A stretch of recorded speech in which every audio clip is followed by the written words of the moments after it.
Bonjour à tous et bienvenue dans ce nouvel épisode des carabines de jardin et de tir à un coup. Aujourd'hui, on s'attaque à un gros morceau, un grand classique, le système Warnant. Warnant ou Varnant, Varnant, je sais absolument pas comment le prononcer. Bon, je vais dire Warnant tout le long de la vidéo. C'est peut-être pas ça, mais bon, on pourra pas m'en vouloir. Au pire, si vous savez comment ça se prononce réellement, si vous faites partie de nos amis belges fans d'armes anciennes, n'hésitez pas à me le faire savoir dans les commentaires. Donc aujourd'hui, on va parler de cette petite carabine, du système Warnant. Mais d'abord, le système Warnant, qu'est-ce que c'est? Le système Warnant, c'est une amélioration du système Flaubert qui va permettre de tirer de manière plus sûre et plus fiable avec des carabines de jardin de type Flaubert, c'est-à-dire qui vont tirer des munitions de type 9 mm Flaubert, 6 mm Flaubert, 12 mm, voilà, toutes les munitions classiques, les grands classiques en termes de munitions des carabines de jardin. Alors c'est pas facile de trouver des informations sur ce système, sur leur inventeur. J'ai pas trouvé énormément d'informations. A priori, on doit le système à deux frères de la famille Warnant. La famille Warnant, c'est une famille d'armuriers bien connue qui a été active surtout au 19e siècle et début 20e. On devrait le système à deux frères, Léon et Joseph, il me semble. Qu'au contraire, nos amis belges me corrigeront dans les commentaires de toute façon. C'est une amélioration du système Flaubert, puisqu'on connaît bien sur cette carabine l'architecture globale du système Flaubert. On connaît bien la ligne des carabines de type Flaubert, avec ce chien caractéristique. Le système va différer par l'ajout de cette culasse, pivotante vers le haut,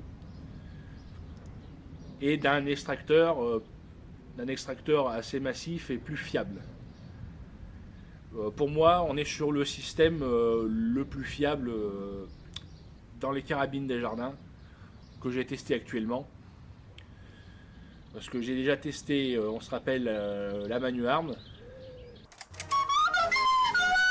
L'extraction peut être un peu dure par contre quand elle est un peu encrassée.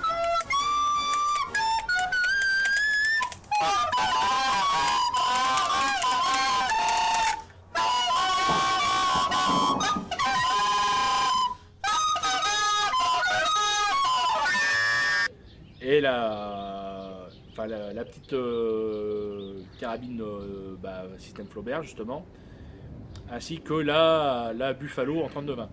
Bon, la Manuarm, je reviens pas dessus parce que le système, on a bien vu à quel point il était bien, il était fiable, si vous avez vu la précédente vidéo. Ça reste malgré tout fonctionnel, mais c'est quand même beaucoup moins bien que ça, à mon sens. La Buffalo, le problème de la Buffalo, c'est toujours ce qui revient sur les Buffalo, c'est l'extraction qui est un peu virile, l'extracteur qui peut être facilement paumé. Ça reste néanmoins des belles carabines. Et la Flaubert, c'est forcément moins bien que celle-ci, puisque celle-ci est une amélioration, un perfectionnement du système Flaubert. Donc pour actionner la culasse, on est censé armer le chien. Alors, sur le mien, il n'y a pas de 32 armé, ou du moins il y a l'air d'en avoir un, mais qui est usé, donc il ne tient pas. Donc je suis obligé de l'armer à fond. Ensuite, on va avoir ce petit levier ici, qui va permettre d'ouvrir la culasse. Et l'ouverture de la culasse va en même temps actionner l'extracteur. Ici, on est donc sur une carabine en 9 mm, Flaubert, percussion annulaire. Ce système est beaucoup plus pratique parce qu'il va par exemple permettre par rapport à la Manuarm d'extraire très facilement les étuis un peu récalcitrants avec cet effet de levier et cet extracteur qui est plus massif. Bien, maintenant parlons de la carabine en elle-même. Donc c'est une carabine de type jardin effectivement, puisque de toute façon toutes les carabines à système Warnant sont qualifiées comme telles. En 9 mm Flaubert, je l'ai déjà dit. Ce qui est important, c'est qu'on remarque que c'est une carabine qui est plutôt raffinée pour une carabine de jardin. Alors celle-ci a malheureusement subi un mauvais stockage, ce qui fait qu'elle a des petites piqûres, des restes d'oxydation un peu partout, des marques d'oxydation. Le bois a aussi pas mal pris, même s'il reste encore assez joli. Il y a quand même pas mal de traces de manipulation. Il y a du quadrillage à la fois au niveau de la poignée et du devant. Un quadrillage très fin, un peu estompé. C'est une carabine qui a l'air quand même d'avoir un peu servi. On a des ferrures assez élaborées avec des volutes, avec des ajustements qui, bon, forcément avec le temps le bois a bougé, tout ça, mais qui avait l'air, qui semble avoir été assez soigné. Pour vous dire, le bois était tellement sec et abîmé à l'arrière que les vis de la plaque de couche ne tenaient plus bien. J'ai dû refoutre de la pâte à bois dans les trous pour mettre les vis ensuite et que ça tienne bien. Mais cela dit, bon, elle est quand même relativement bien conservée. Elle fonctionne encore très bien. On est sur un canon octogonal lisse, à âme lisse. On va avoir hausse et guidon. Voilà. Bon, j'ai bien vérifié que les carabines étaient bien vides, de toute façon on l'ouvrira à l'instant. On va avoir du quadrillage aussi sur le chien. Un petit peu sur les ferrures. Voilà, c'est du travail soigné. C'est du travail soigné. Au niveau marquage, alors je n'ai pas démonté la carabine, puisque quand j'ai vu l'état du bois derrière la plaque de couche, je me suis dit, est-ce que c'est peut-être pas une bonne idée de démonter toutes les ferrures, tous les machins. Vaut mieux pas y toucher tant que ça marche. Donc en seul marquage visible que j'ai pu voir, on a sur le haut du canon l'adresse d'un armurier, Guillot, au 48 50 52 rue de Lyon à Paris.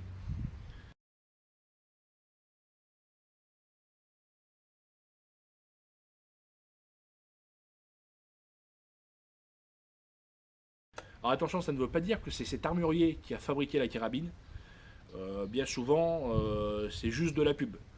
Un armurier à l'époque qui achète des carabines à une random fabrique belge ou française, il peut faire marquer son nom dessus. C'est peut-être plus probablement une fabrication belge. J'ai pas vu de poinçon à l'extérieur spécialement. Faudrait que je regarde un peu partout, mais il me semble pas en avoir vu sur les parties extérieures. Faudrait démonter pour voir, mais comme j'ai dit, j'ai pas envie de le faire. On a cependant un autre marquage de 3 lettres, GTR. Et là, j'ai absolument aucune idée de ce que c'est. J'ai pas trouvé. J'ai pas du tout trouvé ce que c'est. Si l'un de vous le sait, n'hésitez pas, il y a des commentaires pour ça. Peut-être que le G correspondrait à Guyot. Et à ce moment-là, ça voudrait peut-être dire que c'est effectivement Guyot qui a fabriqué cette carabine, puisque c'était un armurier qui était aussi apparemment fabricant. Donc c'est peut-être pas impossible que ce soit une fabrication de Guyot, mais voilà, c'est à prendre avec des pincettes. La prise en main est plutôt agréable. On a quand même une longueur de crosse correcte. Alors que bah, souvent à l'époque, on a quand même des crosses qui sont assez courtes, puisque les gens de l'époque étaient plus petits. Là, on a quand même une longueur de crosse, je trouve, assez correcte. La ferrure avec les volutes est assez agréable pour la prise en main. Alors, je vais être obligé de l'armer un peu, parce que c'est un peu gênant d'avoir le chien dans la champ de vision. De toute façon, elle est vide. Je le revérifie quand même, mais elle est vide. Voilà, on a des organes visés qui tombent bien sous l'œil. Donc ouais non, c'est plutôt bien fait, c'est plutôt propre. Voilà, je vous parlerai de la détente au moment des petits essais de tir, puisque là maintenant je pense que j'ai à peu près dit tout ce qu'il y avait à dire. Je pense que j'allais tirer un peu. Et puis on en reparle après. Bon voilà, j'ai fait tirer quelqu'un sur une C50. À ma distance habituelle, hein, c'est à peu près 25 mètres. Quand je leur mesure précisément. Donc voilà ce que ça donne. Bon, ça, c'est pas non plus ultra précis, mais ça touche quand même. Hein. Bon, c'est du canon lisse hein, avec de la petite balle conique. Faut pas s'attendre à des miracles non plus, mais on voit que on touche quand même. C'est pas mal. Ok, donc on est sur le pas de tir. J'ai pris quelques petites cartouches. J'ai pris. Alors vous avez vu le test précédent qui a été fait avec ces cartouches-là, les petites concordes coniques qu'on avait déjà vu dans la vidéo de la Manu Arm.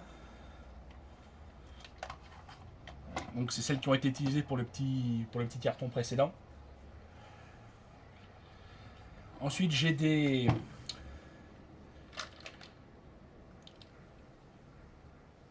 balles ogivales de cartoucherie française. J'ai des cartouches à grenaille RWS.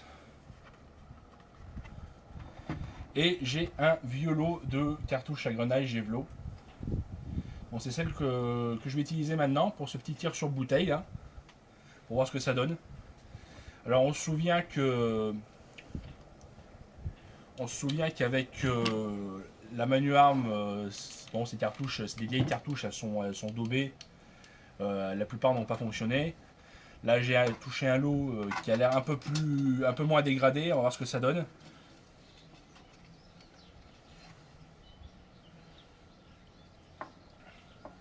Mais dans tous les cas, comme c'est des cartouches qui ont genre près de 50 ans, peut-être même plus, j'en sais rien. Bah forcément l'amorçage il est daubé.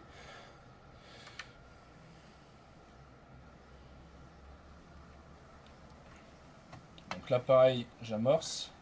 Enfin j'amorce. Donc j'arme pour ouvrir.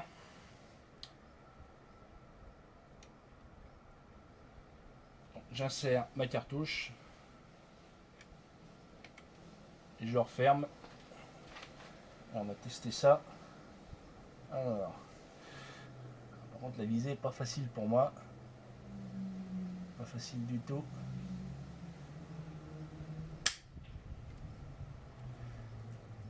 On attend qu'il y a de long feu. J'espère qu'il y en a au moins une qui marchera. Bon.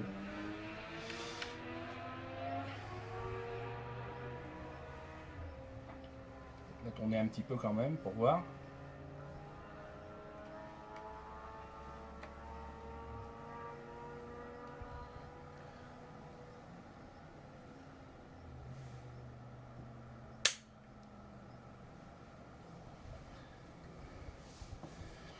Je vous mettrai les passages où ça rate en accéléré, hein, au pire. Où je les couperai au montage.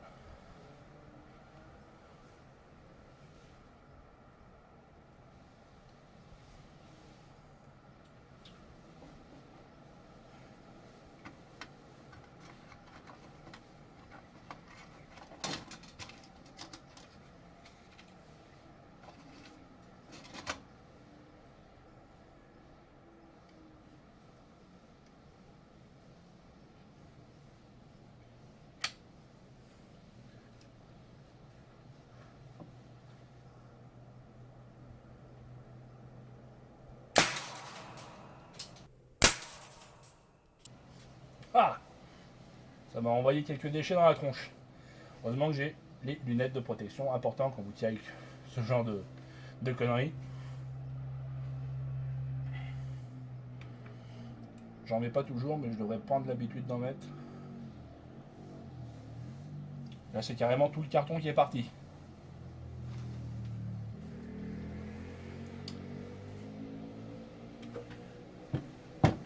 La bouteille a l'air d'être toujours là.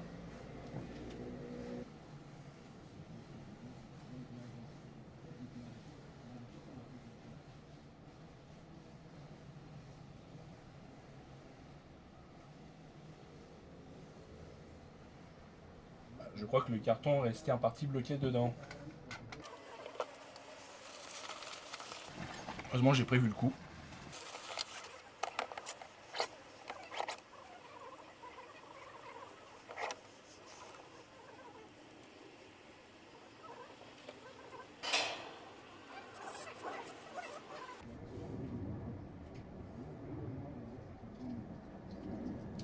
Hop, voilà.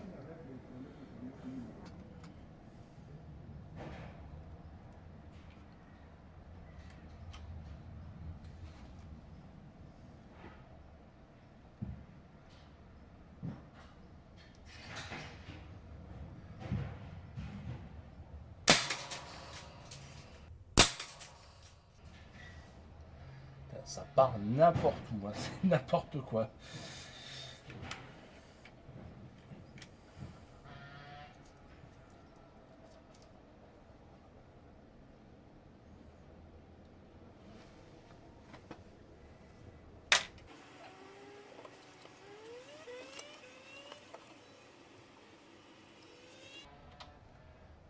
S'il faut, je me mettrai plus près.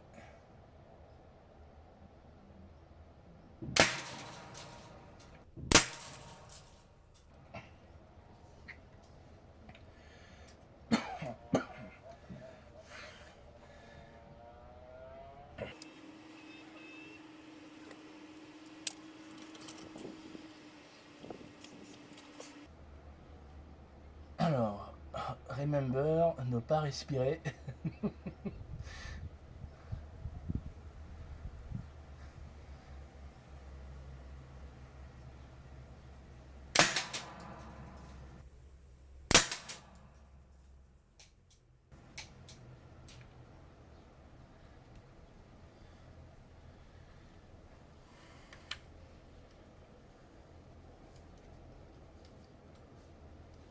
En fait, on a une petite coquille qui marche plutôt bien.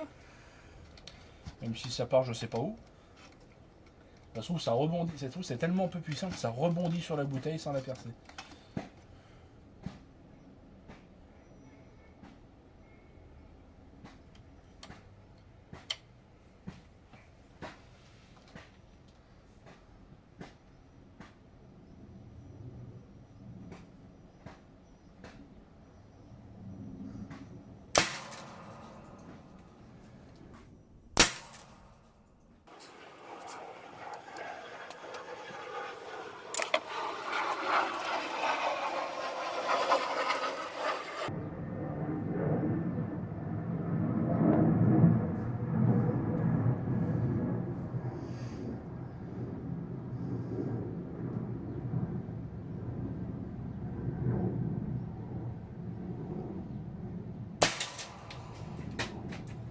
Ah bah voilà.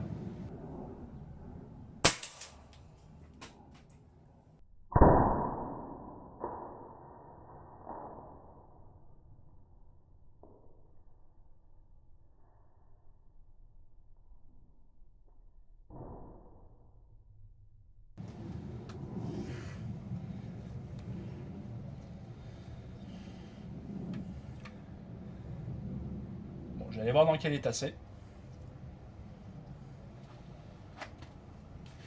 Regardez-moi ça, c'est vraiment dégueu. C'est vraiment d'OBUQ. Hein. Et ça marche toujours. Bon, la bouteille est intacte. C'est vraiment de la saloperie. Ah là, qu'est-ce que c'est nul. Mais c'est rigolo. Et c'est le principal. Moi, c'est tout ce que je demande à une arme, hein, d'essayer d'être amusante à utiliser. Et historiquement intéressante aussi. Parce que bon, une carabine moderne en 9 chevaux verts, genre une Little Badger, là, ça m'intéresse pas du tout.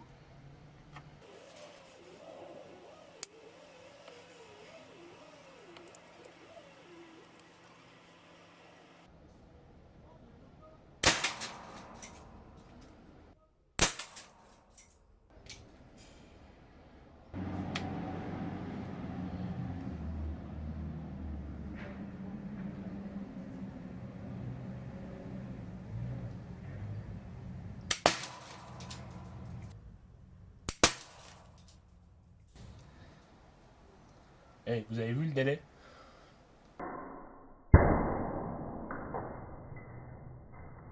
Un ralenti dessus parce que il était beau.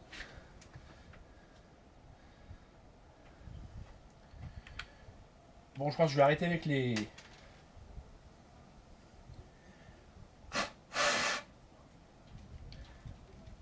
Je vais arrêter avec les Gévelots. Je vais tenter une RWS. Alors, heureusement que j'ai la baguette parce que à chaque fois que j'ai essayé de la RWS, qu'est-ce qu'il me fout là-bas encore? Je disais donc, je vais tenter les RWS. Alors ce qui est emmerdant avec les deux RWS, c'est qu'à chaque fois que je les ai testés, dans une carabine ou dans une autre, c'est des cartouches, même dans une arme de poing ou quoi, c'est des cartouches qui se stuck systématiquement, qui se coincent systématiquement, qui gonflent. Alors je ne sais pas pour quelles armes elles ont été conçues, mais elles sont plutôt chiantes à ce niveau-là. Alors je vais prendre la première qui vient, ça doit être du 8, parce qu'il y a plusieurs tailles de plomb dans ces boîtes. Bon, c'est comme ça. Hein. Bon. Voilà, il tue entièrement les tons, donc généralement c'est cette partie-là en haut, elle gonfle. Et c'est assez chiant à extraire. D'où le fait que j'ai pris la baguette. En priorité, c'était pour ça. Du coup, ça m'a aussi bien servi à extraire les cartons des Gévelots. Donc là, ça devrait péter un peu plus fort. On va voir ce que ça donne.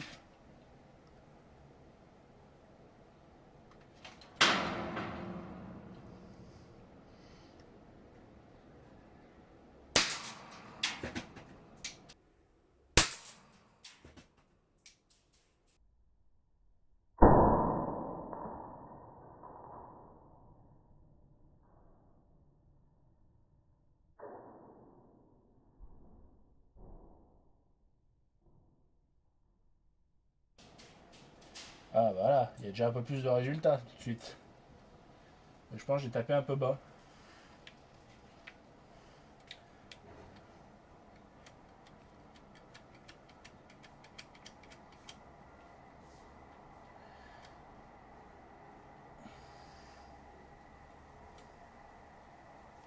Ouais, ça a du mal à l'extraire.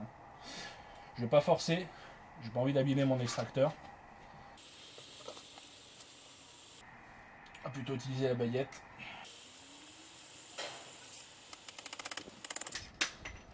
Hop. Bon ça va, c'était pas trop dur à extraire.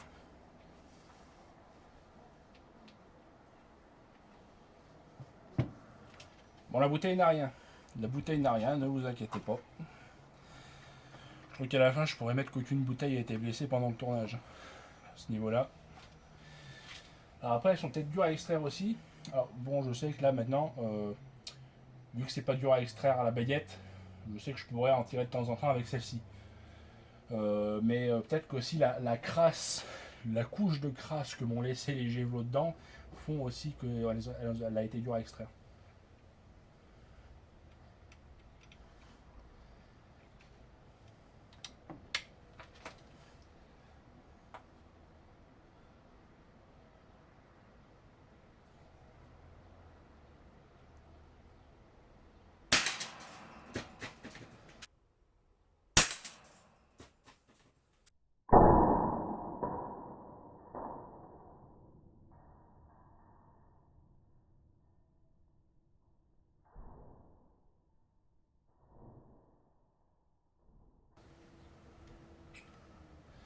Donc, vous voyez là, j'ai pu l'extraire jusque là, mais le truc c'est qu'elle est encore un peu stock. Je pense que j'arriverai pas à la retirer à la main.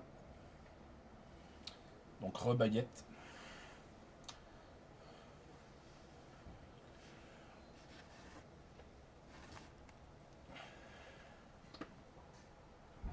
Donc c'est un peu chiant de devoir se foutre la baguette dedans chaque fois. Mais bon, c'est des vieilles armes, on leur pardonne. Donc là c'est bon.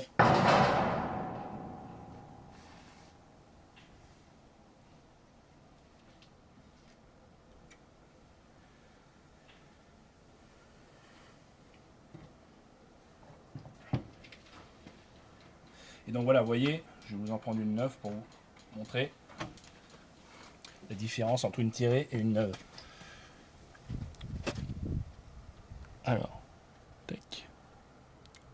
Voilà, en haut c'est la tirée, en bas c'est la neuve. Donc voilà, on voit bien qu'elle a bien gonflé.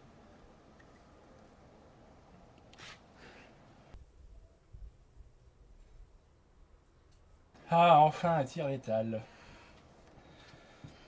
Bon, du coup, je pourrais pas dire qu'aucune bouteille n'a été blessée pendant le tournage. Parce qu'une bouteille a été froidement exécutée. Mais on s'en fout, c'est que des bouteilles. Allez, une petite dernière. J'en mis la même, hein, parce que c'est pas beaucoup vidé, vu que ça fait des petits trous. Des petits trous, encore des petits trous.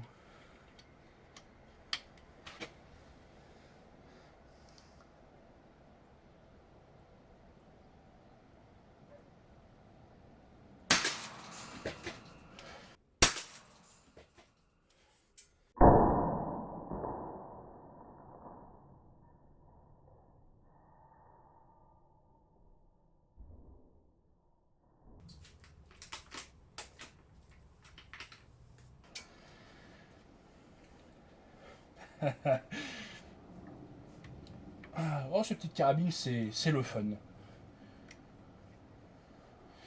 Bon, les baguettes, je veux pas forcer dessus parce que bon, ça m'emmerderait quand même de l'abîmer. Parce que bon, elle est quand même bien sympa avec ces petites ciselures partout, ces petites gravures sur la culasse. Bon, c'est dommage qu'elle soit un peu, qu'elle ait été malmenée, qu'elle ait été maltraitée avant. Voilà, le bois ici, par exemple, il y a un gros jeton ici là, sur le bois. Dommage. Chose étrange aussi, que j'ai qu'un seul battant de bretelle à l'arrière ici. Et j'en ai pas devant et il n'y a pas de trace sur le canon d'un éventuel emplacement de battant de bretelle, donc ni sur le devant de la crosse. Donc c'est un choix particulier.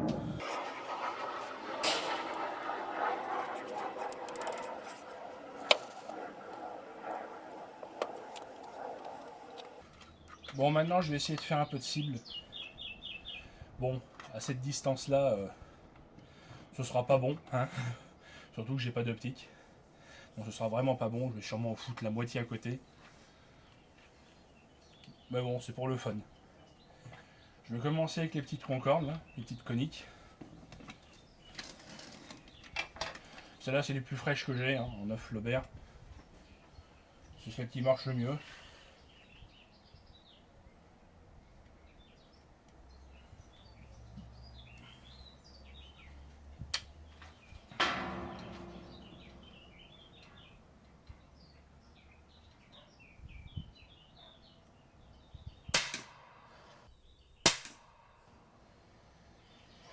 La détente n'est pas trop mal, hein. Franchement, franchement c'est bien. En même temps, le système est ultra simple.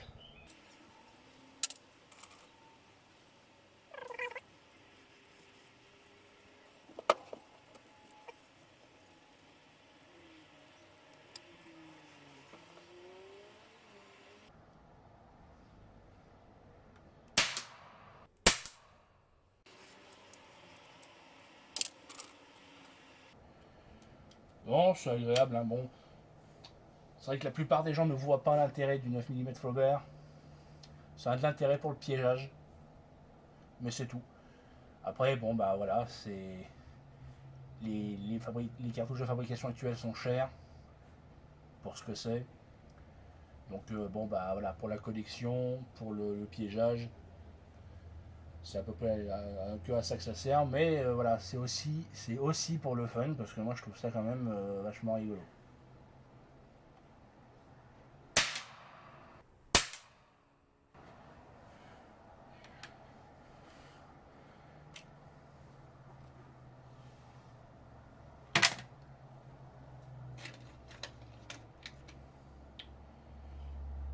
J'en profite pour apporter une petite correction. Dans l'intro, je disais que le système avait été inventé par deux frères, les deux frères Warnant. Donc il y avait, j'avais dit, je crois, Jean et Joseph. En fait, il me semble que c'est plutôt Jean et Léon. Mais celui que l'histoire retiendra surtout. Putain, ferme-la. Si celui que l'histoire retiendra surtout, ce sera surtout Jean, parce que c'est lui qui a déposé pas mal de brevets, a priori.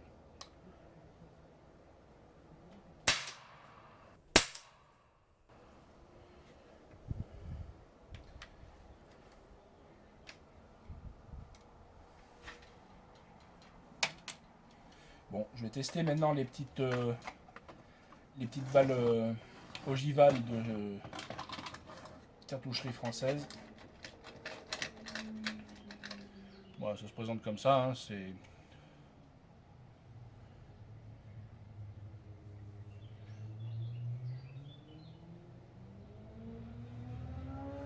Attends, c'est pas une... Non, c'est une conique, ça. Qu'est-ce qu'il fout là?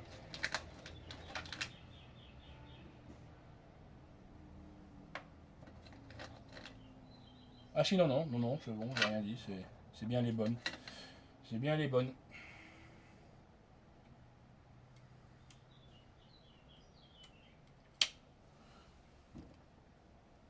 C'est bien les bonnes, mais elles sont un poil plus périmées que les autres. Donc elles ont tendance à faire plus de saleté.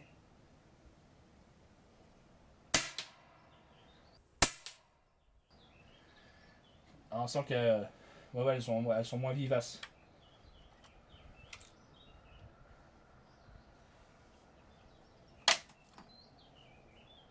Et mine de rien, c'est salissant, hein, ces saletés.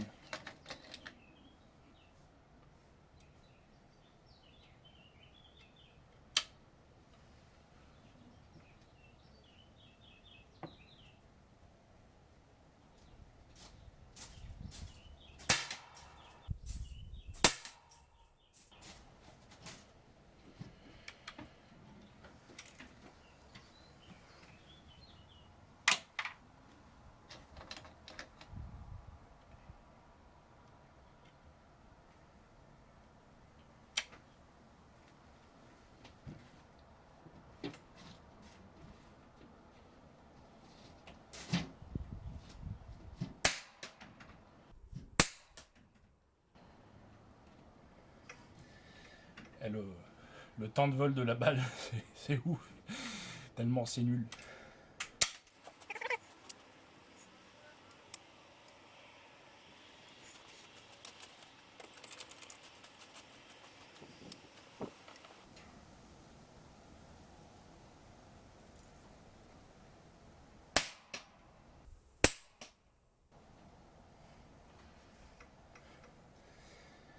Le délai entre le tir et l'impact, j'ai l'impression de tirer avec un airsoft.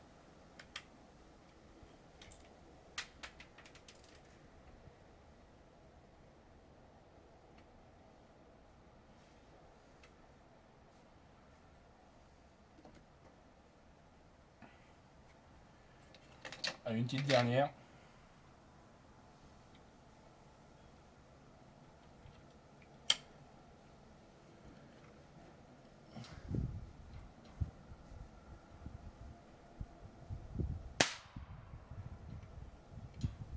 Ah. Alors, est-ce qu'il est resté bloqué dans le canon?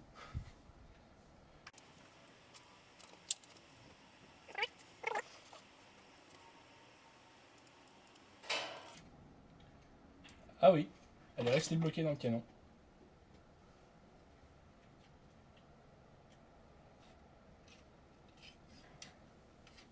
Donc comme quoi il faut faire attention avec ces munitions.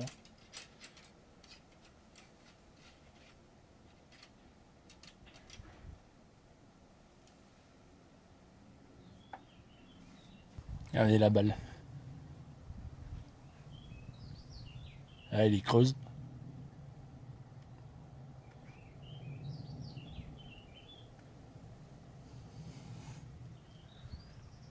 Voilà, bon, j'ai pas fait de miracle. Hein. Je suis un petit peu haut, mais j'en ai quelques-unes dedans quand même, je suis content. Bon, et ben voilà pour cette petite carabine. Encore une belle pièce à découvrir dans les carabines à un coup. Souvent sous-estimées dans les armes de collection ou dans les armes pour le loisir. Les carabines monocoup. Alors qu'il y a moyen d'avoir beaucoup de fun avec. Même avec des carabines en 9 Flaubert ou en 6 Flaubert. Hein. Pour parler de ce que ça vaut, c'est très variable. Évidemment, hein, comme toutes les armes de collection, selon l'état et selon la rareté. Bon, les carabines à système ardent, ça pullule sur le marché. Du coup, il y en a à tous les prix.